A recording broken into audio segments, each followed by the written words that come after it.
Hello everyone, আসসালামু আলাইকুম। Welcome to my Facebook page Uday Bepari. আর কি অবস্থা সকলের? আশা করি সকলেই ভালো আছেন। অনেকদিন পর ভিডিও চালু করছি আর অনেক দুঃখনীয় একটা ভিডিও। আর আজকে হলো বাংলাদেশ থেকে বিদায় নেওয়ার একটা ভিডিও। বর্তমান আছি আন্তর্জাতিক শাহজালাল বিমানবন্দরে। অনেক কষ্টের একটা মুহূর্ত আপনাদের সাথে শেয়ার করতেছি। তো সবাই ভিডিওটা ভালো লাগলে লাইক করেন, কমেন্ট করেন, শেয়ার করেন। 22/12/2024 সকাল 9:40 আমার ফ্লাইট। আর কি ফ্যামিলি থেকে সবার কাছ থেকে আজকে দূরে চলে যাব 3 বছরের জন্য। তো সবাই আমার জন্য দোয়া করবেন। এটা অনেক কষ্টের একটা বিষয়, ফ্যামিলি ছাড়া থাকা। এখানে ছোট থেকে বড় হয়েছি, তাদের ছাড়া থাকা। তো সবাই অনেক কষ্ট নিয়ে আমাকে বিদায় দিতে আসছে আর আমার অনেক খারাপ লাগতেছিল।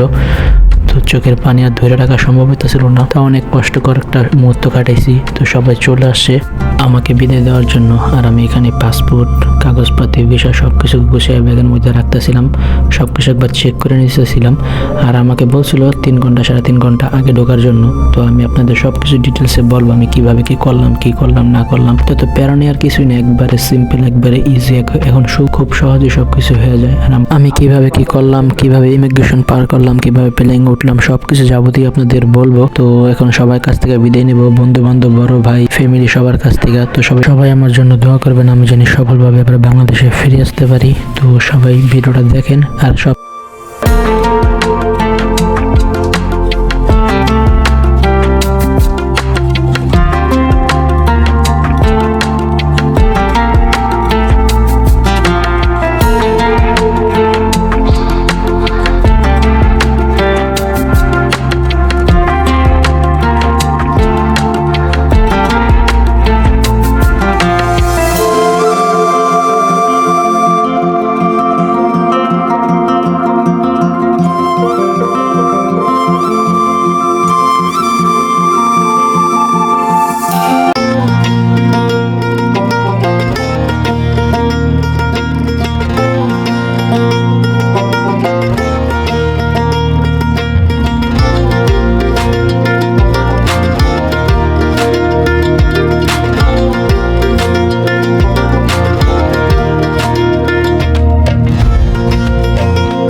তো আমি ভিতরে ঢুকে গেছি। ভিতরে ঢোকার পর আমাকে চেক করলাম, আমার ব্যাগও চেক করার পর তারপর আমি বুঝতেছিলাম না কি করুম। তারপর এখানে হেল্প বক্স আসলে, আমি হেল্প বক্সে যা জিজ্ঞেস করছি এখন কি করবো। তার আমার টিকিট দেখে বলছে 7 নম্বর কাউন্টারে যাইতে। 7 নম্বর কাউন্টারে যায় পাসপোর্ট দিছি আর আমার যে ভিসার টিকিট ছিল এটা জমা দেওয়ার পর আমার প্লেনে 2টা টিকিট দিছে। টিকিট দেওয়ার পর আমি টিকিট দুটো নিচে যেরকম 2টা টিকিট দিব। তারপর আমি লাগেজ জমা দিই। লাগেজ জমা দেওয়ানোর পরে তারপর আমার একটা ছবি তুললো। ছবি তোলার পরে আমার কাজ সব ওকে গেছে। তারপরে এখানে বসে ওয়েট করতেছিলাম, ভাবলাম একটা কফি খাই, কিন্তু কফি তো খাইলাম না। কি করলাম আল্লাহ পাক ভালো জানে। এই কফির দাম নিচে 200 টাকা। সবকিছু বাইরের থেকে কিনে নিয়ে যাবেন আর এয়ারপোর্টের ভিতরে অনেক দাম। তো লাস্ট ইমিগ্রেশনটা পার করতে চলে যাবেন, চলেন যাই।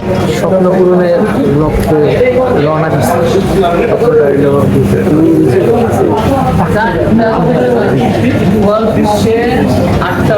কুয়াশার কারণে দেখা যেতেছে না।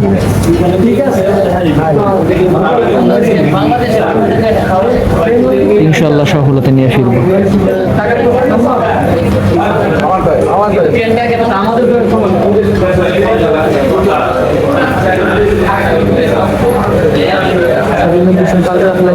আর ওই যে লাস্ট আর একটা ইমিগ্রেশন আছে, ওইটা করলে সব শেষ।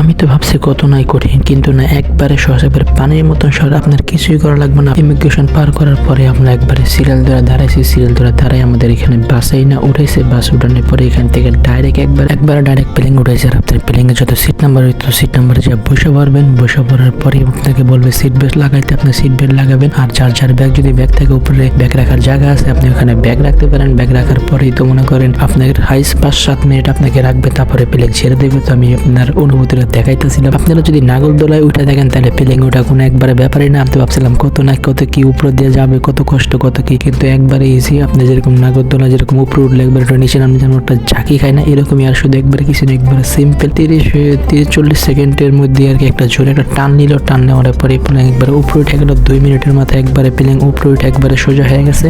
তারপর আর কোনো কিছুই হয়নি। আমি আপনাদের সব কিছুই দেখাইতেছি। তো এই যে প্লেন টান নিতেছে, টান নেওয়ার পরে যে এখন প্লেন উপরে উঠে গেছে। এখন আমি আপনাদের দেখাইতেছি। এই যে দেখেন প্লেন টান নেওয়ার পরে একবারে উপরে উঠে গেছে, প্লেন একবারে সোজা হয়ে গেছে। এই যে দেখেন এখন সব কিছু অনেক ছোট ছোট দেখা যাইতেছিল।